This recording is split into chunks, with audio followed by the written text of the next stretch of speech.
Good news, Deadpool 2 is already greenlit. If you've seen the movie, I don't think I'm spoiling anything. There aren't any appearances, but there is a little bit of a mention about a certain. There's a hint.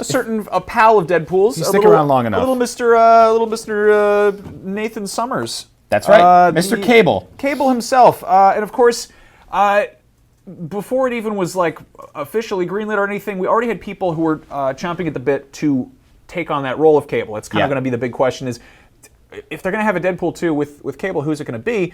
A lot of people are just kind of going for the basic look-alike kind of stuff. Let's take a look at some possibilities here, and maybe weigh our options. Yeah. So first up, wrestler Kevin Nash. Mm-hmm. He looks like him. He's built like him. He's the size of him. He's the size of a truck. He's got a pretty good sense of humor too. He's done some goofy stuff. Have you ever seen him in WWF or WWE as they call it now, since they beat the world or lost to the World Wildlife Federation? Kevin's like a funny guy, and we've seen him play the big kind of macho bad guy in a bunch of movies. He was actually Super Shredder in Secret of the Ooze. Really? You didn't know that? Oh wow! Yeah, that was Kevin Nash. Very weird. Awesome. So I think he fits the role in a lot of ways. It's very easy to say he's got white hair and he's big, so he's perfect for this. Yeah. But there might be some better options. Right. Okay. Another one, of course, the star, the villain of James Cameron's Avatar. Yep.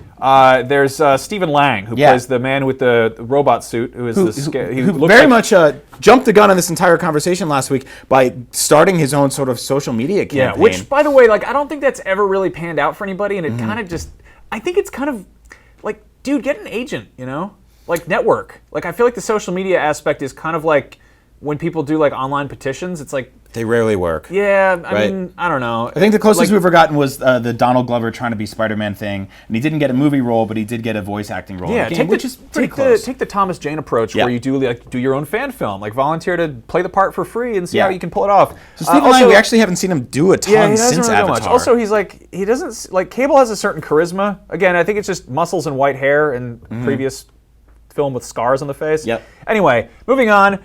This one apparently is Rob Liefeld, Deadpool, and Cable. I don't know if he created. I think he created Cable, but he wants Jon Hamm, which is kind of an odd choice. I guess he thinks because Jon Hamm is good in Mad Men that he'd be good for Cable. This is my favorite so far. This is kind of what I want. Me too. This was kind of now Jon Hamm. He's got great comedic range. We've seen him host SNL. We've also seen him do kind of more serious stuff. If you watch Black Mirror, lots of Mad Men. But to me, this is kind of like when they cast Glenn Close in Guardians of the Galaxy. It was so far out there to be like, wait, what? So Kevin Nash is a wrestler. He's never really done esteemed Broadway stuff.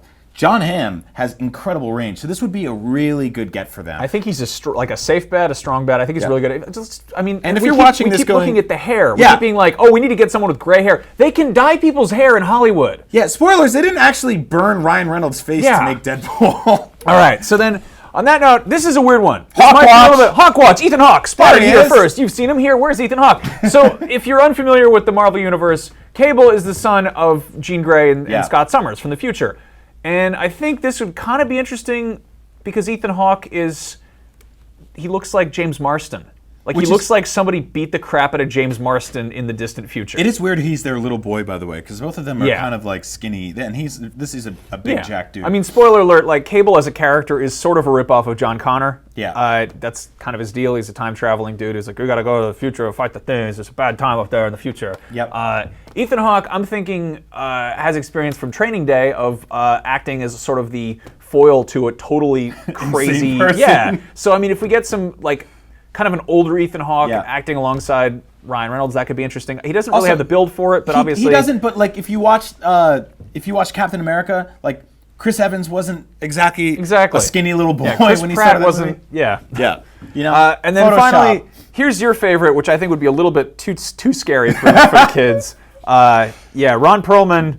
I don't know. He's kind of a prickly dude to work with. He's played Hellboy before. He's the closest we've had on Earth to a man gorilla.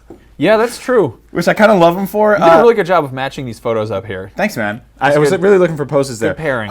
He was. I really loved a lot of Sons of Anarchy. He's got great range on that, and he's got this good sort of sarcastic humor to him that I don't think a lot of people really get. Yeah. He got to flex that a little bit in Hellboy, but I don't know, man. Like one of these guys, I think will be the winner. And if it's somebody else, I'm okay with that too. So let us know who you think should play Cable. Use the hashtag #UpAtNoon. Tell us what you thought about Deadpool. We absolutely loved it. Yeah. So yeah, we're getting a sequel. We're getting good comic book movies in 2016 and beyond. How awesome is that? So wonderful.